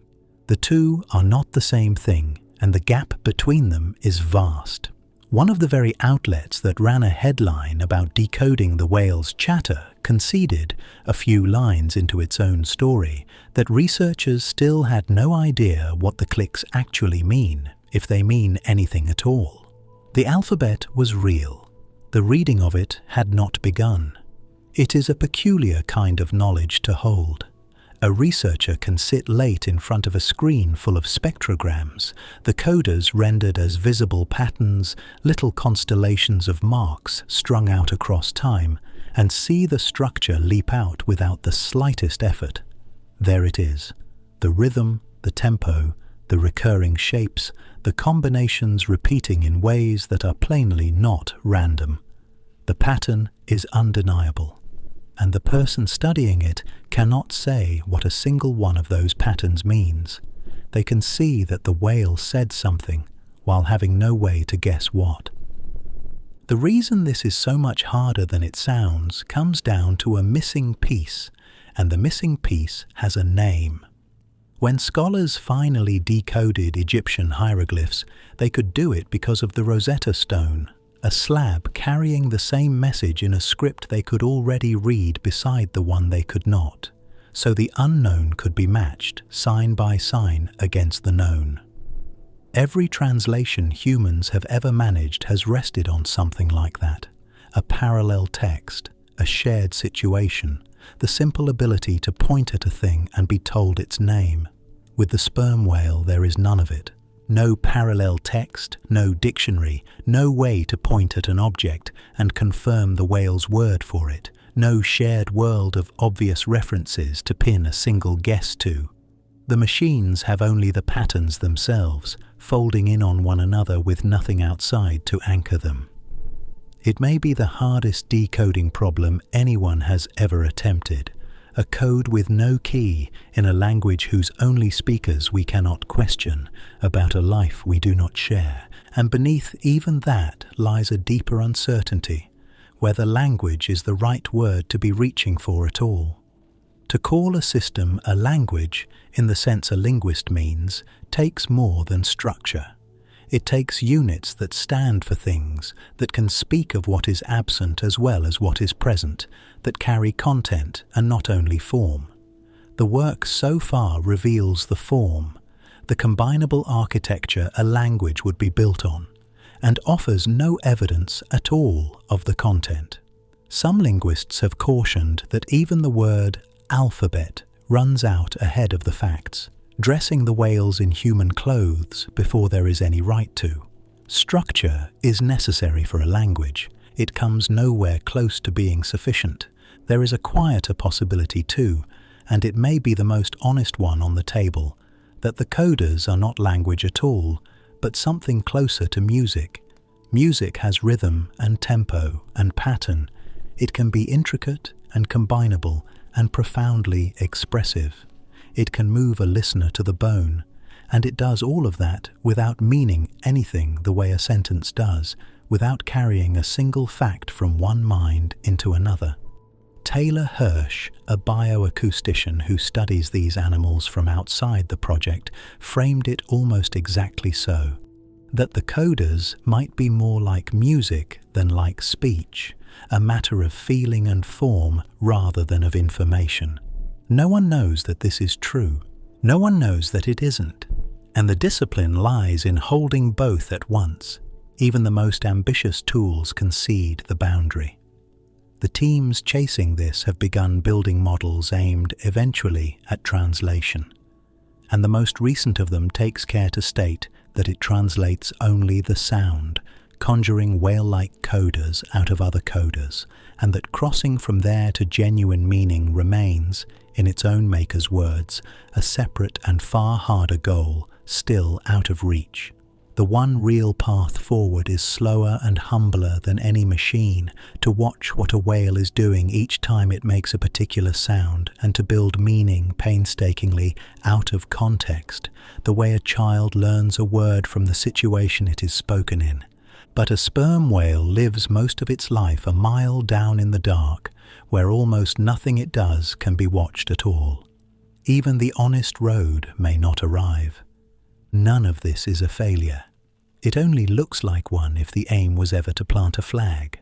The honest position is the modest one, that we have found the letters and cannot yet read the words, that we may remain a very long way from reading them, and that standing squarely in that gap, refusing both the false triumph of "we cracked it" and the lazy shrug of "it's only noise," is the one place with any intellectual integrity to it.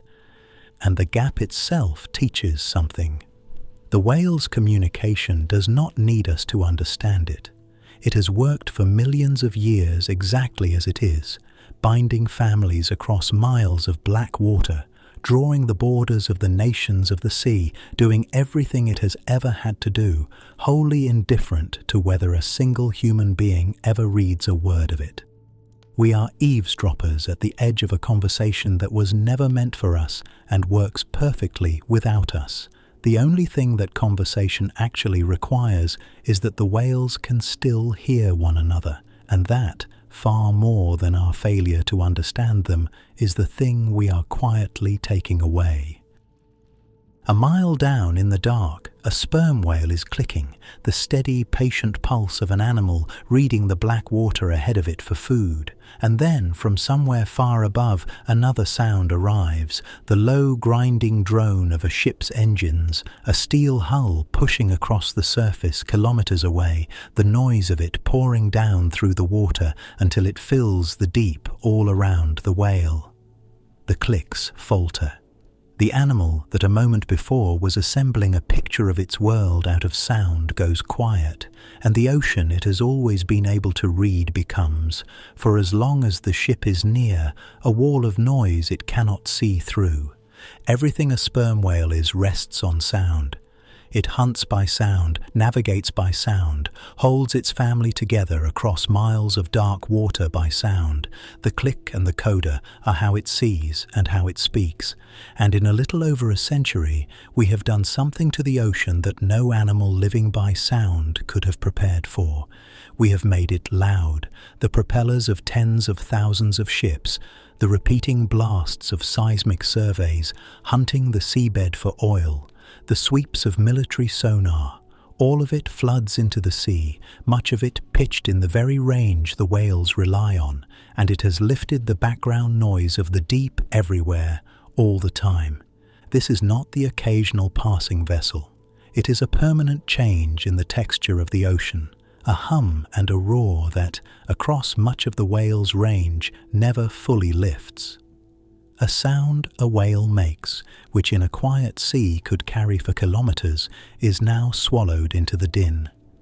It is like a still room in which a whisper once travelled from wall to wall, slowly filling with the noise of engines until two people standing face to face can no longer hear each other, except that, for the whales, the engines never switch off.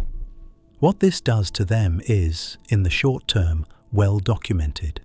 Exposed to sonar, sperm whales stop foraging and fall silent. In Caribbean waters, whales have gone quiet in the presence of naval exercises, abandoning the hunt they had crossed an ocean and dived a kilometer to make. Seismic surveys drive them out of whole regions. Recent work has shown that the disturbance tracks both the loudness of the sound and the nearness of its source. That a whale responds not only to how loud the intrusion is, but to how close. And the deeper worry is the one that is hardest to measure and slowest to show. A species whose families, whose dialects, whose hard-won knowledge all depend on the animals being able to hear one another across distance is a species uniquely exposed to a rising tide of noise. Mask the conversation for long enough, and the cost is not merely an interrupted hunt. It is the slow fraying of the very thing, the bonds, the culture, the shared voice, that makes the sperm whale what it is. There is a particular shame folded into the timing of all this. In the same few decades that we have finally begun to grasp that these animals have voices, that the clicks carry structure, that the families speak in dialects, that there may be something down in the dark worth the name of a conversation. We have been steadily drowning those voices out. We are leaning in to listen and roaring at the same time. We have started trying to read a language in the exact span of years in which we have been making it harder for the whales themselves to hear. And the ships do not only deafen them, they kill them. Off the Canary Islands, where a small resident population lives among busy shipping lanes, vessels strike and kill sperm whales at roughly the rate the population can replace them, something like 2 killed a year against a maximum of 2 or 3 born, so that nearly every birth is cancelled by a hull and the numbers cannot climb. In the Mediterranean, collision with ships is now the leading human cause of sperm whale death. An animal that once survived the harpoon can still be run down unseen by a freighter that never even registers the impact. The harm has a face for anyone who looks for one. The calf born off Dominica in 2011, the one the researchers named Digit and watched her family lift to the surface for her first breath, was dragging a length of rope by the time she was 4 years old. Somewhere in her travels, she had run into discarded fishing gear and a 1/4-inch line had wrapped around the base of her tail, 12 feet of it trailing behind her through every dive, every meal, every descent into the dark. She carried it for roughly 3 years, and then, one season, it was simply gone. She surfaced healthy and unencumbered, diving and feeding as though it had never happened, and no one knows how she got free. Digit was lucky. Most whales that take on fishing gear are not, and the line that does not fall away goes on cutting and dragging and wearing the animal down by degrees until it cannot feed or cannot dive.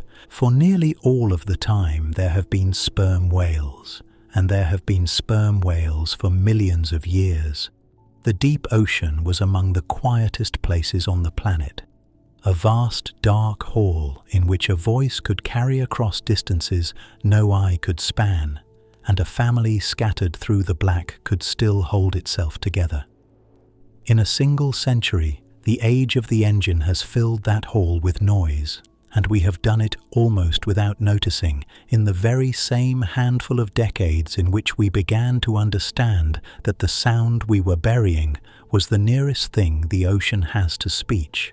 Having once nearly emptied the sea of these animals for the oil that lit our streets, we are now, more quietly, taking from the survivors the one thing that lets them find each other in the dark. It is hard to sit with that and not feel that something by now is owed. What exactly do we owe a sperm whale?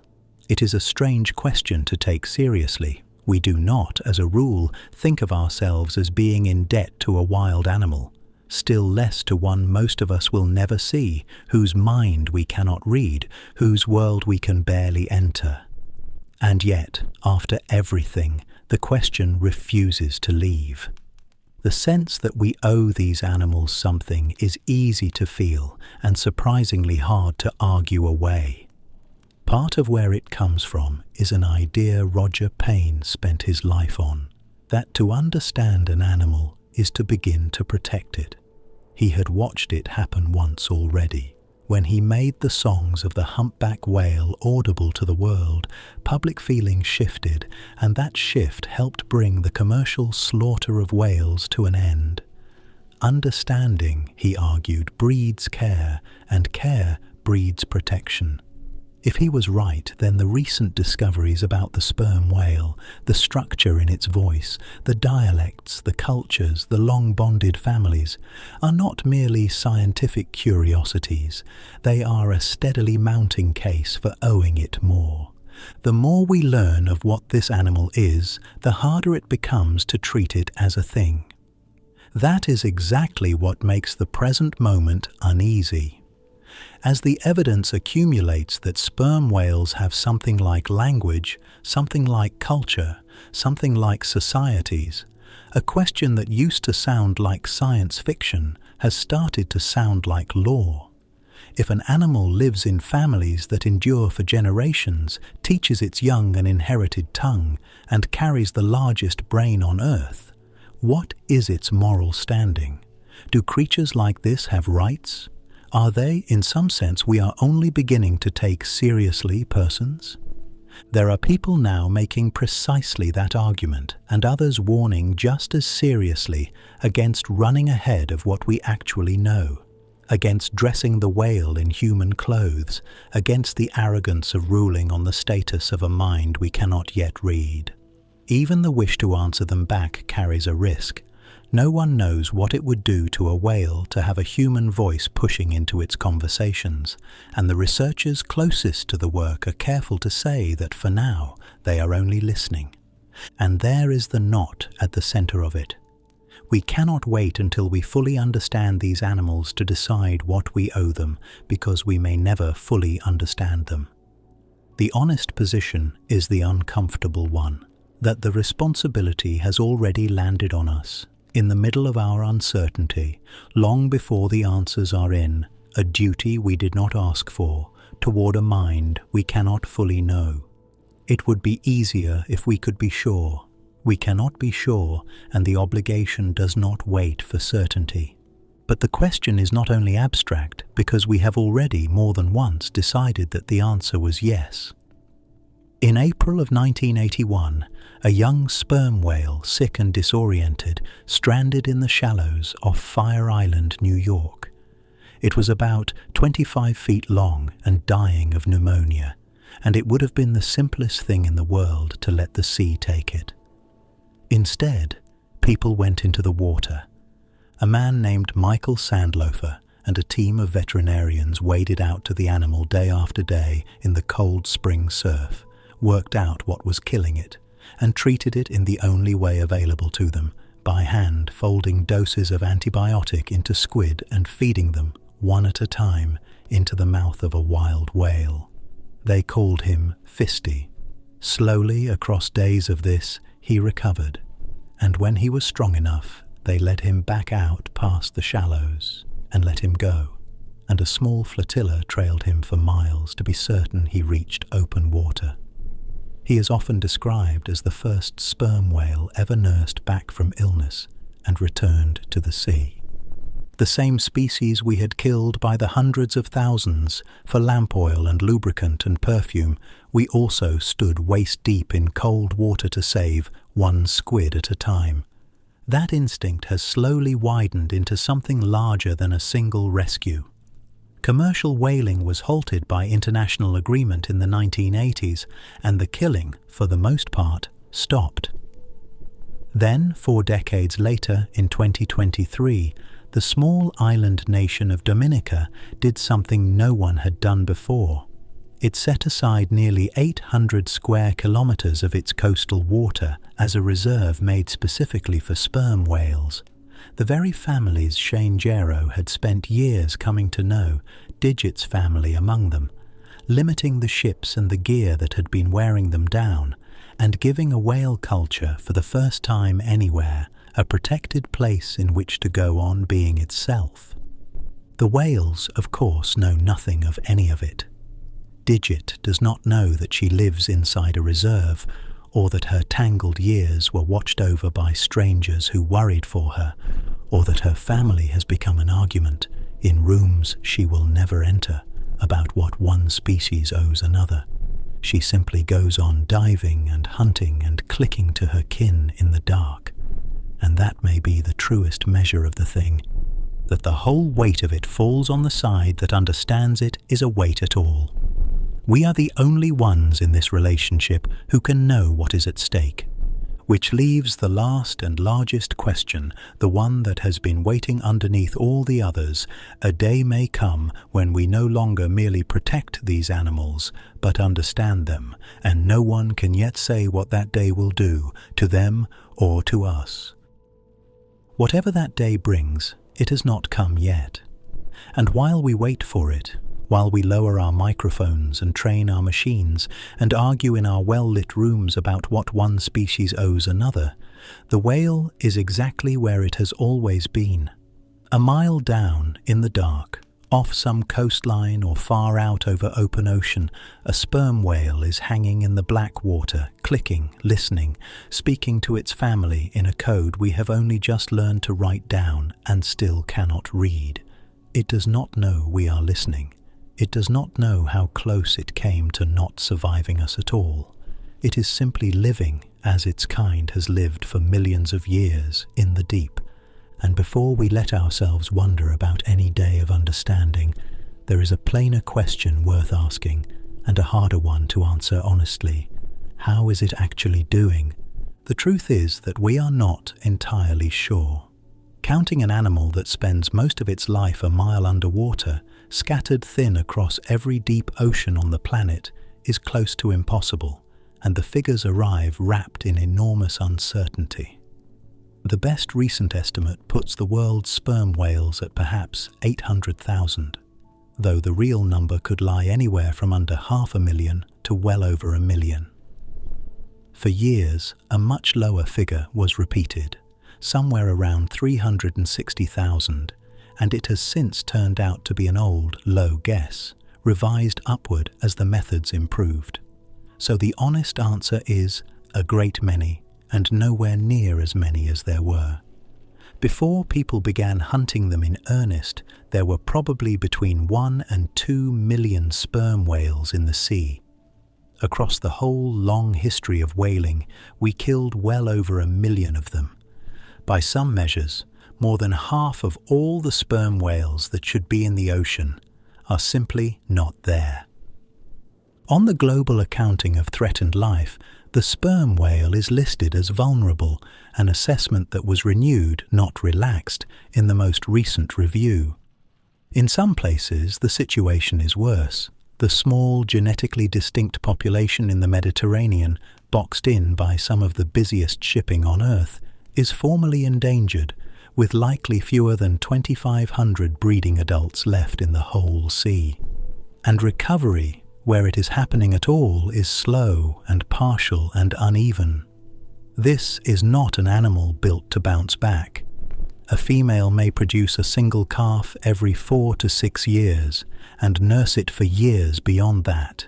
The species' fastest possible rate of increase is barely 1% a year, which means that even under the best conditions, a depleted population climbs back over generations, not decades. In some regions, the numbers are creeping upward.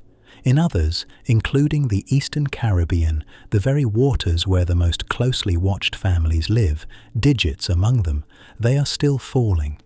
And beneath the raw counts, there is a subtler wound, one that the numbers do not show. Industrial whaling did not only kill individual animals. It tore holes in the fabric of their societies, taking the old whales who carried the knowledge, scattering the units and the clans, erasing pieces of culture that had been passed down for generations. A population can, given time, replace its numbers, replacing what it knew, the dialects, the roots, the hard-won understanding of how to live in one particular stretch of sea, is far slower, and some of it may be gone for good. We did not just reduce them. In places, we made them forget. The killing, for the most part, has stopped. The pressures have not. The ships that crowd the surface still strike them and kill them, unseen, in their lanes. The fishing gear still tangles them and goes on cutting and dragging at the ones who cannot shake it free. The noise we pour into the sea still crowds out the very voices they live by. And there is a newer indignity, one the old whalers never imagined. Sperm whales now wash ashore from time to time dead, with their stomachs packed full of our plastic. Bags, sheeting, rope, the drifting waste of a world they never asked to share. An animal that survived the harpoon and learned to outthink the men who threw it can still be finished in the end by a freighter it never saw, or a net it could not lose, or a floating bag it mistook in the dark for a squid. So this is where the sperm whale stands tonight, a survivor, diminished, holding on, not vanishing, but not safe either. Still here in real numbers in every deep ocean on the planet, and still in 100 small ways and a few enormous ones living under the weight of us. It is neither a tragedy nor a triumph. It is an open question, and the answer has not yet been written. But step back from the ledger of numbers and threats and ask instead what this animal has come to mean, and the whole picture changes its character. Because the sperm whale has quietly done something to the way we understand ourselves. For very nearly the whole of our history, we assumed we were the exception.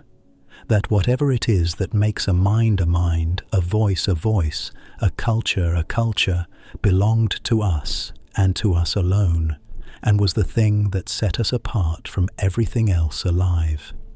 The sperm whale is among the largest and oldest standing rebuttals to that belief. The biggest brain that has ever existed on this planet is not housed in a human skull.